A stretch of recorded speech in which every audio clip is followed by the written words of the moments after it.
Our next Virtualpreneur Summit speaker is a Filipino serial virtualpreneur. He is the co-founder and CEO of Book Genie, a tech startup based in Singapore, co-founder of Ink Shared Solutions Incorporated, an outsourcing company based in the Philippines, and co-founder of Stratton Press Inc., an online publishing company based in the United States. This person is a person very known to me because we've met a couple of times already, and I really appreciate this person, how he's able to really move his people to action. Virtualpreneurs, we're excited to have in our summit, Aaron DANCEL. Hello, Aaron. Hey, Ruben. Thank you. Thanks for having me. How are you? Good, good. Thank you very much for trusting the summit and for giving us time to really tinkle your mind and for you to be able to share some insights and hopes to our audience. Of Now, course, no problem. So how's your business currently in light of COVID-19 outbreak? Well, the business right now, we're trying to save it, guys. I mean, I think all businesses right now is affected. No one is spared right now. Okay, so I know if you're listening to this to this summit right now, don't worry, you're not alone. Okay, I think that's the first message that I wanna put up out there. Don't worry, you're not alone, and everyone's affected right now. We just have to ride through this. Okay, yeah. So how are you? How is your teams responding to this outbreak? Okay. Well, first of all, I wanna introduce my business again. So I hold Sure. a BPO company, an outsourcing company here in Cebu. So if you have outsourcing needs, I have to advertise. Ruben, okay. Sure, no Yeah, problem. outsourcing needs, just call us or email us. It's Ink Shared Solutions Incorporated, and of course, we also have an online publishing company in the U.S. and of course, Book Genie, our first startup tech company in Singapore. How it's affecting us is massive, man. I mean, what's happening right now? This is bigger, I think, than what has happened in 9/11 in 2008, and Yeah. the web bubble back in 2001, I think, or 1998. I don't know, but this is massive right now, and how we're coping up with it is that we're basically, it's a very hard scale to balance between what the government wants, what your employee wants, what your clients want, and what you want. It's a very hard scale to balance. And a scale only has two sides supposedly, but this one has five, I think, 4 or 5, yeah. or five sides. Yeah, so it's very hard. So what we're doing right now, Ruben, is we're basically following the mandates given to us by the local government. Okay, because of course, safety will always come first, and we don't want to be, a bunch of folks still trying to do business when the government tells you not to do business anymore. The good thing about our industry, however, specifically in Cebu, excuse me, specifically in Cebu, is that the government's pretty lenient on BPOs. Okay, and because I think the reason for that is, we donate the biggest taxes in the city. Um, uh, but how we're doing it right now is yesterday we basically sent everyone in our morning shift on a work from home protocol. Okay, so we're doing it on a work from home protocol. Although we weren't prepared for work from home because we never saw this coming. But as an entrepreneur, you have to adjust to what's coming to you, right? That's also the reason why, sometimes planning in your business doesn't work, because a few outside factors like this will come and you have to adjust as an entrepreneur. So we sent everyone in the entire morning shift to work from home, and the night shift we're going to be providing some food, some shelter, well, not shelter but beds, basically for those people who don't want to go home. And aside from that, we're giving, an auto approved for leaves and sick leaves. So if they want to use their sick leaves and, vacation leaves, will automatically approve it without any question. Um, how this is affecting our business, however, I mean, our customers or our clients. Well, the good news is that um, our industry, the BPO industry, we've had some concerns with several of our clients whether we're still operating or not, because they've heard a lot of news from from BBC or from New York Times that everything's shutting down here. um, I'm basically around the clock with calls, with some of these clients, and then assuring them Clients. that, yeah, assuring them that we're still okay, we're still operating, although skeletal operation, but we're still operating and we're still good. And I guess I consider myself lucky too, because most of our clients have been very considerate, and I haven't really heard the word withdrawal from the contract, something like that. They've been very considerate. Our industry is, I guess, somewhat, maybe protected. We still don't know, because we still have this week and next week to really figure out if this has affected us directly. I know the physical businesses like restaurants and salons and spas have been badly hit already. Um, I guess I just consider myself lucky in a bit that the BPO the government has been very friendly with BPOs. Yeah, so that's the current situation right now.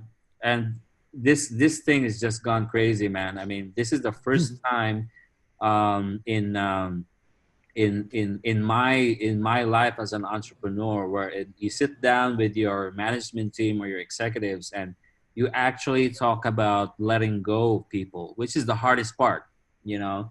True, true. Um, but and I personally talk to them. You, as an entrepreneur, you have to talk to your people. If things go bad, you have to be the one to tell them. If things are good, then you have to be the one to tell them too. But for the most part, you have to be the one to tell them when things are really really bad like this. So, but I talked to my people, and I told them, I had them understand that everyone's being affected by this. The priority right now, my priority right now, is to really save the ship, so that if you're being laid off right now, um, it doesn't mean that I don't want to work with you anymore. It doesn't mean that you did not do a good job, the past few months or the past few years. It doesn't mean that. It just means that my priority right now is to save this ship, so that once this COVID-19 scare and fear and goes out of the window already, I would still have the ship to bring you back if you still want to work for us, right? True, and true. and I think that's more important than we have to make sure that the ship stays on, and Stays. everyone is paid. So if you're listening to this summit right now and you still have a job, I think it's a very important message for you now, to that you are one of the lucky ones, to still have the job. So let's be grateful for that. Now, with COVID-19 outbreak in our way already, is it challenging you to change the way you're doing business, or is it still the same, or are you refining other process? Well, good question.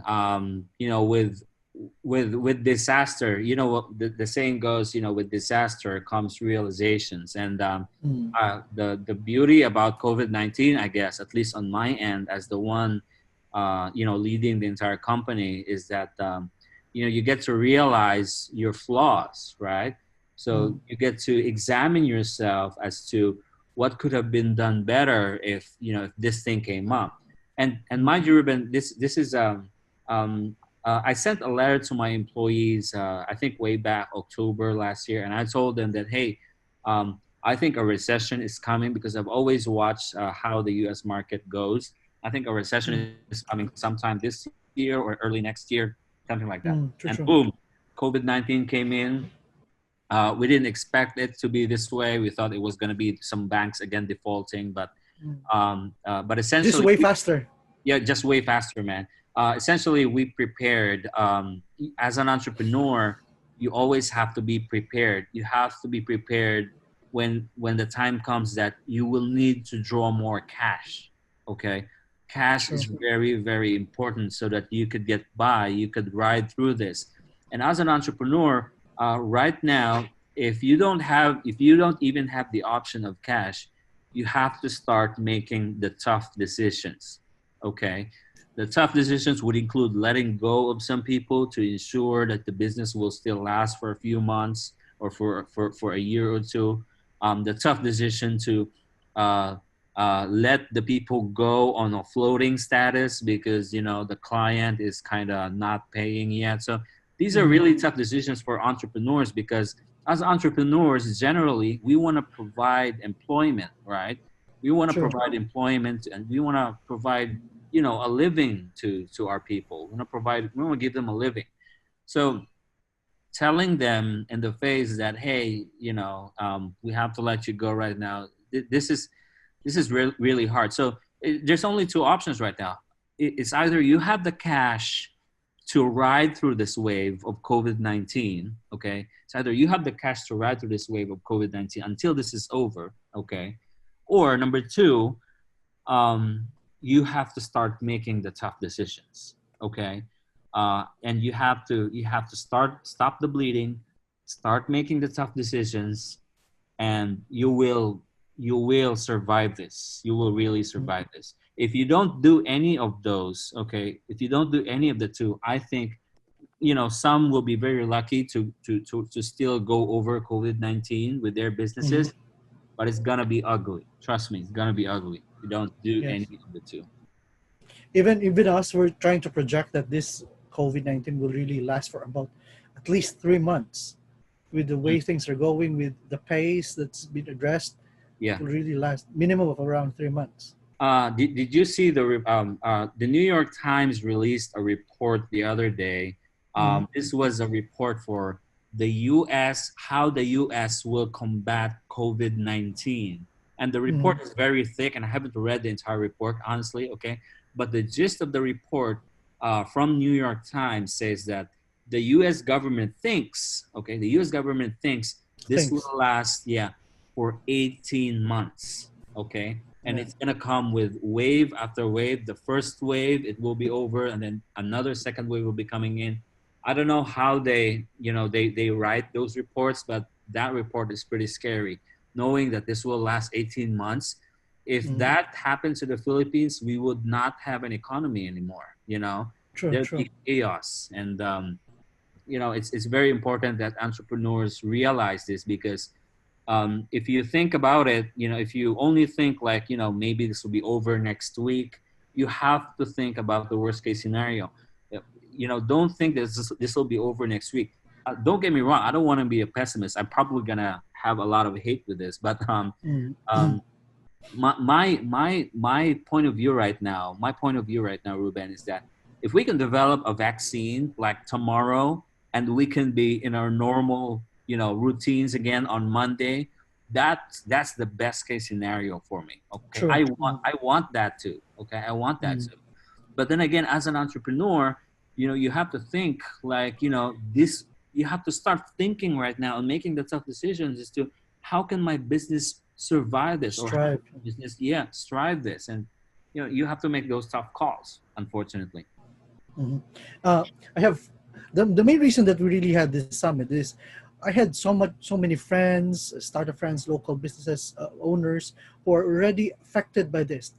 Offices down, spa closed, restaurants closed, and even to the point of really uh, taking off all of their employees, around the thousands of them. In your point of view, with all of this, what do you think should be their what's your suggested plan of action to be able to survive this? Okay. As far as the physical businesses is concerned, okay, because I have a couple of friends too who owns restaurants, maybe one or Mm, two restaurants in Cebu, and man, he's every day what he's doing right now, he's drinking his ass off until 3 a.m., 4 a.m. in the morning, um, and I understand him, and most of the employees normally won't have sympathy on you, right? Because they true. they couldn't understand you, and That's the saddest part of it. And At some point, they won't even thank you for the things that you've done for them. exactly, exactly. Yeah. So don't expect that. That's why when when you told me about this summit, and I told them, hey, this might be a chance to inspire other guys like me. You know, aside from Mm-hmm. my friend who owns a restaurant who just keeps drinking, until 3 a.m. in the morning right now because the restaurant is closed. So Mm-hmm. I guess to answer your question is that uh, as far as the physical business is concerned, I think you have to make the tough call on this one right now because um, uh, the tough call meaning you have to do a temporary closure, okay, and it has to be that. I hope you saved up a couple of money for your family and for your expenses, but uh, the best way for physical businesses right now to still survive and ride this wave over is to really do a temporary closure. There's no other way. It's a simple way, but it's a tough way.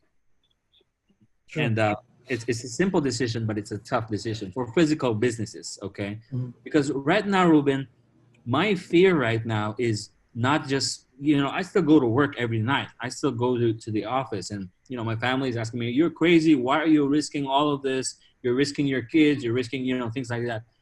And you see, my point of view right now, Ruben, is I'm not afraid to get sick with COVID-19, honestly, because the mortality rate in my age, it's not that high because I would definitely recover, right? True. I'm not afraid of that. My scary thing right now, honestly, is that people are not spending. That's the scariest thing. Mm-hmm. People are literally just staying at home and not spending on restaurants, not going to the spa because of True. this fear. And if your business involves, leisure like a spa or a restaurant, the best thing to do, man, is Mm-hmm. to really do a temporary shutdown until the point that people would be comfortable spending again. If you see outside and people, are starting to go to the malls again and starting spending again, then that'll be the time that, you can open up again. Okay. Mm-hmm. And I guess that's now for the people, of course, who are just doing their virtual thing. For me, my business is kind of hybrid. We're both virtual and physical because we're a BPO, mostly. So we're Mm-hmm. both virtual and physical. um, on my end, it's important to just really continue on. And if your business is shut down right now and you're at home and your spa's not working, the next time you open your business or the day you open your business again, you need to adapt. You need to go digital already with your business. Okay, this is True. very very important because you cannot keep a business to not be digitalized. Okay, Mm-hmm. call Ruben up. You tell him, Ruben, you help me to get my business go digital. Okay, Ruben knows a lot of social media tactics. Ruben has a lot of experience with going digital. Every business should be digital right now. No business should not be digital, okay? Because it just if something like this would happen again 5 years, 10 years down the road, you'd be better off because you also have a digital business line. For example, if you have a spa, for example, right? So if you have a spa, for example, well, a Mm-hmm. spa is a bad example because it's very hard to put it up on digital, right? But you can Correct. collaborate with other businesses. That's the beauty about it, right? So if you have, for example, a restaurant that was closed out by COVID-19, um, the beauty about it, if you still have the digital part of it, if you still have the social media, or if you still have the website, you can literally still continue to sell the food that you have in your restaurant, right? So if you have a Mm-hmm. website up, you have a social media up, you have your menu on that website and on that social media, you can literally still have the chefs cook the food and have them deliver it to these people, right? You still have a Mm-hmm. business. So the next time you open your businesses, make sure you adapt digitalization of some sort in your business. You can think about it or you can ask Ruben to help you. Mm-hmm. So it's no longer an option. It is already essential that every business, even local ones, that they should be online, digital. That's Correct. true. And I want to hear I want them to know that I'm not getting any commission from you, Ruben. Okay, I'm not Sure. getting paid by this guys. Okay, just to be clear on that. But even if you don't call up Ruben, find someone who knows how to transform your business into digital at some point. Well, not 100% digital. At least have a Mm. presence online.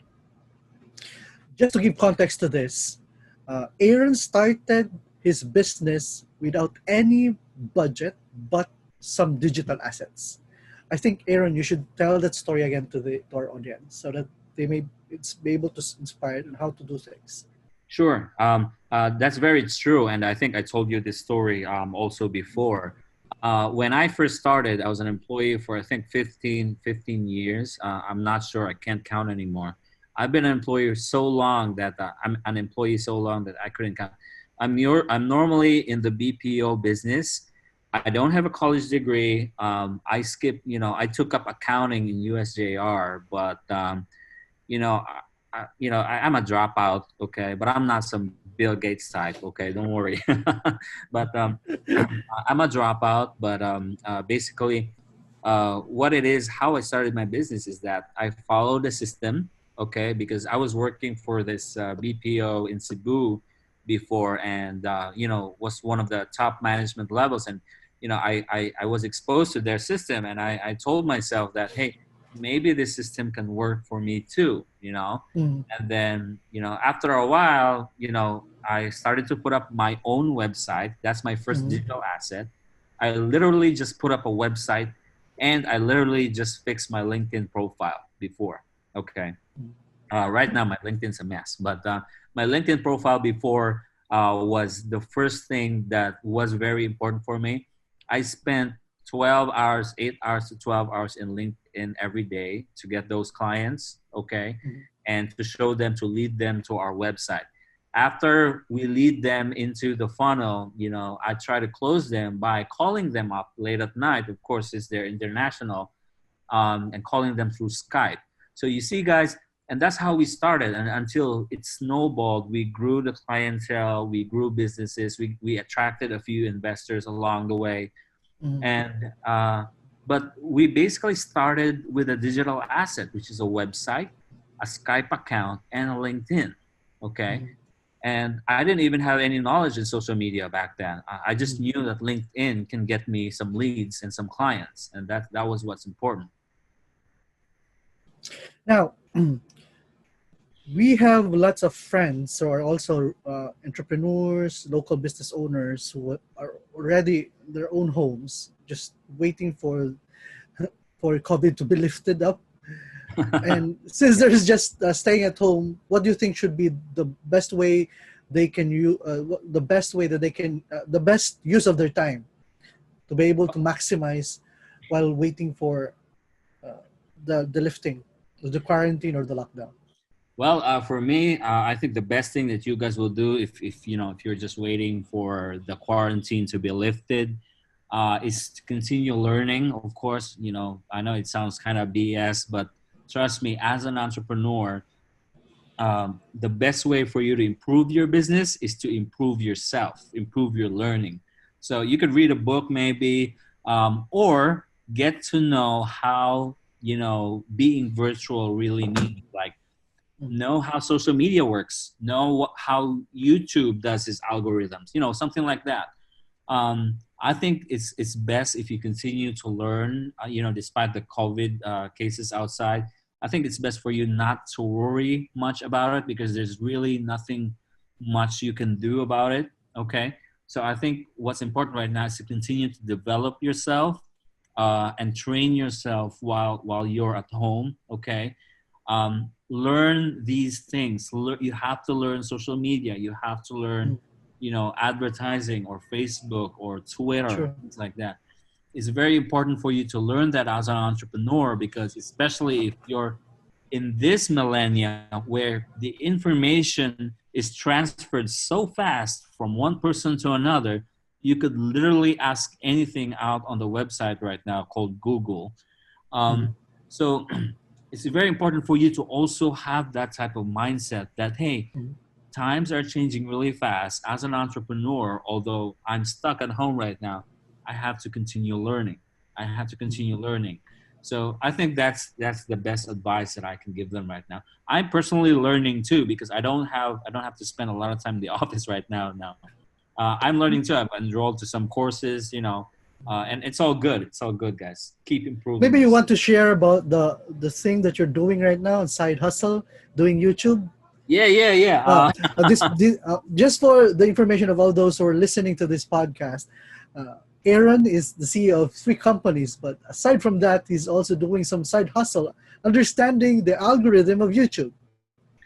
Okay, this is very, very interesting, Ruben, because this actually I was really interested with YouTube. I just didn't have the time, you see. I didn't have the time to figure out YouTube's algorithm. And then, so I started researching on my own. When the quarantine came, I think, even before the quarantine came, when COVID-19 issue hit Manila, I had to fly back to Cebu right away. So when COVID-19 issue hit Manila, and then we were told that there might be a quarantine in Cebu also, I started exploring what YouTube does and what's the algorithm like on YouTube. So I started listening to basically YouTube tutorials on YouTube, things like that.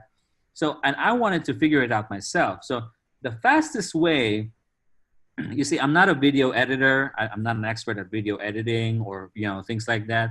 But I learned that there was actually an editing software inside YouTube. Inside Right? YouTube, true. I mean, I was amazed at the things that I discovered because I said, this is amazing. And what this means for you as an entrepreneur or as someone thinking of jumping into YouTubing or becoming an influencer is that you can literally make money out of anything right now, right? Mm. People do vlogs and make a lot of money with it. What's up with that, man? Okay. So it's really digital. So it's very, very interesting. So I decided when Cebu told when the governor of Cebu, Gwen, told us that, hey, there's gonna be a quarantine, so you have to follow these rules, things like that. So I started spending a lot of time at home. So what I did is that I want you to know a little bit of my background. Is I've always been a gamer. Okay, I did World of Warcraft before, really hardcore World of Warcraft things. So that's why I like Peng Joon because he does World of Warcraft. Oh yeah. Yeah. So I've been an avid gamer. So what I did is I have this game on my phone right now, and I said, hey, why don't I start a gaming channel? Because why a gaming channel? Because I get bored at home. I play these games, and then at the same time, I created guides for these games. So I wanted a gaming channel because the video editing is really simple. It's basically just cut and paste. It's very, very simple. You don't need transitions like a vlog. You don't need, things like that. So I started a gaming channel, and then after 28 days, I am almost monetized right now. You can look it up, and you can hear my voice. You can Yeah. look up on YouTube. You can look up One Man Army World of Dragoness. You can look it up, and you will see that I have more than 700 followers now, or subscribers. That is, where in YouTube, and I think more than 35,000 views. The beauty about YouTube is that I was shocked when I saw the analytics that people are Mhm. actually watching my videos, and my videos are so amateur and are so not edited, but they're actually watching my videos. And what's interesting is that it's not only the Philippines that watch it. I saw in the analytics that there was Indonesia, there was Malaysia, there was Singapore. These people are playing on the same game. And, you know, I think I might make, a gaming channel out of this, like Alodia and all the other gaming guys, right? Uh, But I wish I had more time. uh, But the experiment proved True. to be very, very successful. And right now, as I'm talking to you right now, I can check right now on YouTube. There's another subscriber that just subscribed to my channel. I have close to 800 already. Okay, and how if you're familiar with Followers. how YouTube How many money, weeks? How many weeks? How many this, weeks were you building this? this is this is the third week. So this is within Wow, 3 it's weeks. impressive. Yeah. it is impressive. It is pretty impressive because, yeah, and these are the type of skills that you can learn right now and you can do as a side hustle.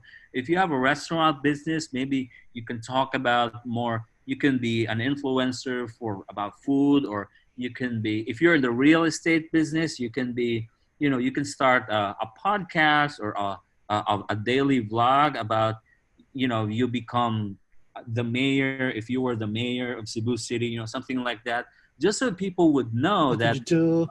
yeah, just so people would know that you're actually an expert in your field and you know your field.